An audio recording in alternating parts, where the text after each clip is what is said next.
நெஞ்சத்தை கில்லாதே நாளைக்கான எபிசோடில் என்ன நடக்க போகுதுன்னு பார்க்கலாம் வாங்க. என்னோட ரிவ்யூ பிடிச்சிருந்தா லைக் பண்ணுங்க. ஜீவா மாயாவை பலார்னு அரைகிறாங்க. அரைஞ்சிட்டு இங்கே பாரு, உன்னால் என்னோட லைஃப்பில் எந்த ஒரு மாற்றமும் வரலை, அது எல்லாமே உன்னோட கற்பனை தான். உன்னோட லைஃப்பில் ஏதாவது நல்லது நடக்கணும் அப்படின்னு நினச்சேன்னா கண்டிப்பாக உன்னோட லைஃப்பில் நான் இருக்கணும், அதை முதல்ல புரிஞ்சுக்கும். இவங்க தான் உன்னோட ஃப்ரெண்ட்ஸா, இவங்களெல்லாம் பார்க்கும் போதே தெரியுது எந்த லட்சணத்தில் வளர்த்துருக்காங்க அப்படின்னு சொன்னதுமே அங்கே இருக்கிறவங்களுக்கெல்லாம் கோவம் வருது. என்ன இங்கே எல்லோரும் இன்சல்ட் பண்ணுறியா அப்படின்னு சவுண்டு விட, அப்போ ஜீவா வந்துட்டு ஏய் வாயை திறந்தீங்க அவ்வளோதான் அப்படின்னு ரொம்ப கோபமாக பேசிட்டு ஜீவா அங்கேருந்து போயிடுவாங்க. மாயா இதெல்லாம் பார்த்துட்டு ஜீவா என்னையே நீ அடிச்சிட்டல அப்படின்னு சொல்லி ஜீவா போட்ட ரிங்கை கழட்டி கீழே போட்டு காலால் மிதிக்கிறாங்க. இன்னொரு பக்கம் சந்தோஷ்க்கு ஒரு நல்ல மல்டிநேஷ்னல் கம்பெனிலேருந்து வந்து சிஇஓ ஆஃபர் வந்து வருது. அப்போது அதை வந்து அப்பர்ணா வந்து கால் அட்டன் பண்ணி பேசி தெரிஞ்சுக்கிறாங்க. இது தெரிஞ்சதுமே வந்துட்டு இந்த விஷயத்தை பற்றி நீ ஏன் என்கிட்ட சொல்லலை அப்படின்னு கேட்கும்போதும் அதுக்கு சந்தோஷ் வந்துட்டு எனக்கு கௌதமை விட்டு போகிறது வந்து கஷ்டமாக இருக்குது, எப்படி இந்த விஷயத்த அவங்ககிட்ட நான் சொல்கிறதுன்னு தெரியல அப்படின்லாம் வந்து ரொம்ப தயக்கமாக சொல்லுவாங்க. அப்போ அப்பர்ணா வந்துட்டு சொல்கிறாங்க, இது ஒரு நல்ல ஆஃபர், இது மட்டும் உனக்கு கிடைச்சதுன்னா கண்டிப்பாக வந்துட்டு நம்மளோட பசங்களோட ஃப்யூச்சர் வந்து நல்லா இருக்கும் அப்படின்லாம் சொல்லும்போது ரெண்டு பேரும் வந்துட்டு ஆனால் இந்த விஷயத்த எப்படி கௌதம் கிட்ட சொல்கிறதுன்னு தெரியல, நீ எதுவும் சொல்லிக்க வேண்டாம் அப்படின்னு ரெண்டு பேரும் பேசிகிட்டு இருப்பாங்க.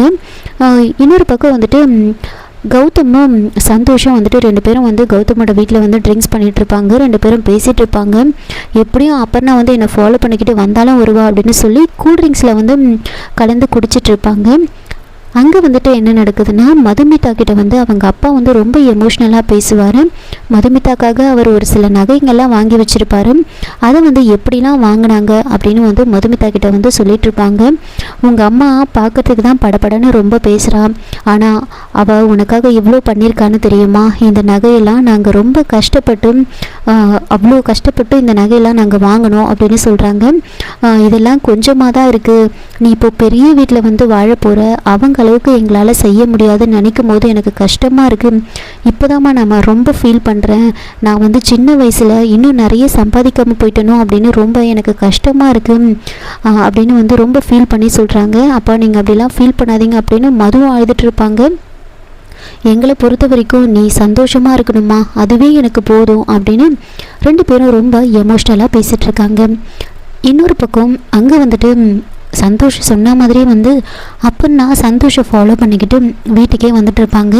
அது சந்தோஷ் கையில் இருக்கிறது கூல்ட்ரிங்க்ஸ் தான் அப்படின்னு நினச்சிக்கிட்டு அப்பன்னா வந்துட்டு அதை வாங்கி ஃபுல்லாக குடிச்சிடுவாங்க. குடிச்சதுமே வந்துட்டு ஒரு மாதிரி பேச ஆரம்பிக்கிறாங்க. கௌதம் நீ நல்லா புசு புசுன்னு சூப்பராக இருக்க அப்படின்னு சொல்கிறாங்க.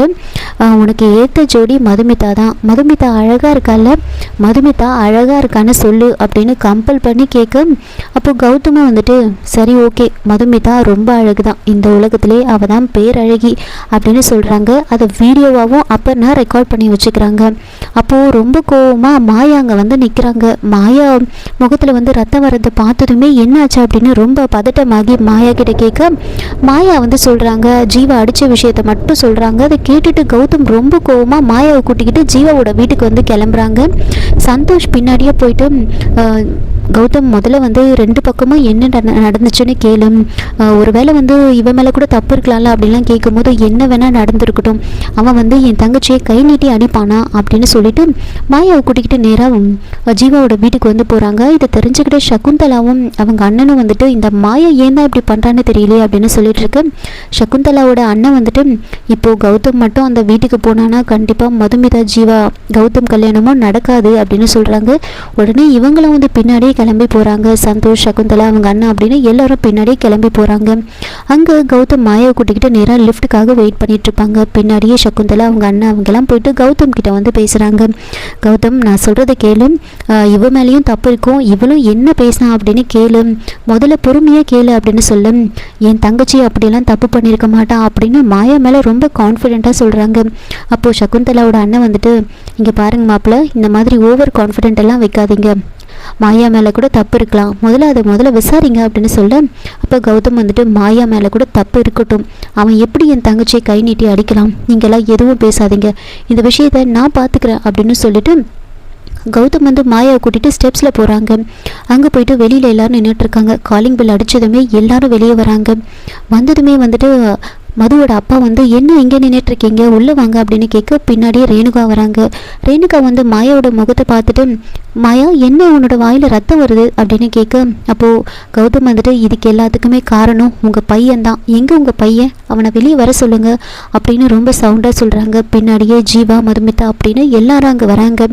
உன் மனசில் நீ என்ன நினச்சிட்ருக்க, கல்யாணம் நடக்க போகுது அப்படின்ற திமிரா நீ என்ன வேணாலும் பண்ணலான்னு நினச்சிட்ருக்கியா, என் தங்கச்சியை நீ கை நீட்டி அடிச்சிருக்க, உனக்கு எவ்வளோ திமிர் இருக்கும் அப்படின்னு சொல்ல, அப்போது ஜீவா வந்துட்டு அமைதியாக நின்றுட்டுருக்காங்க.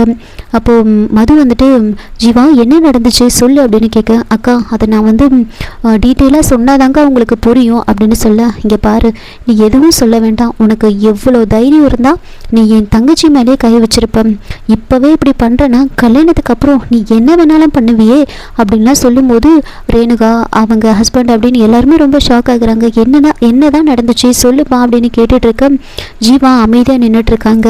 நீ இந்த அளவுக்கு பண்ணதுக்கப்புறமா இப்போது நான் முடிவெடுக்கிறேன், இதுக்கப்புறம் உனக்கும் மாயாக்கும் கல்யாணம் நடக்கவே நடக்காது அப்படின்னு சொல்கிறாங்க. இதை கேட்டதுமே வந்துட்டு கௌதம் இதை சொன்னதுமே வந்துட்டு எல்லாருமே ரொம்ப ஷாக் ஆகுறாங்க. இதோட இந்த எபிசோடு வந்து முடிச்சிருக்காங்க. என்னோட ரிவ்யூ பிடிச்சிருந்தா லைக் பண்ணுங்கள், மறக்காமல் சப்ஸ்கிரைப் பண்ணுங்கள். தேங்க்யூ.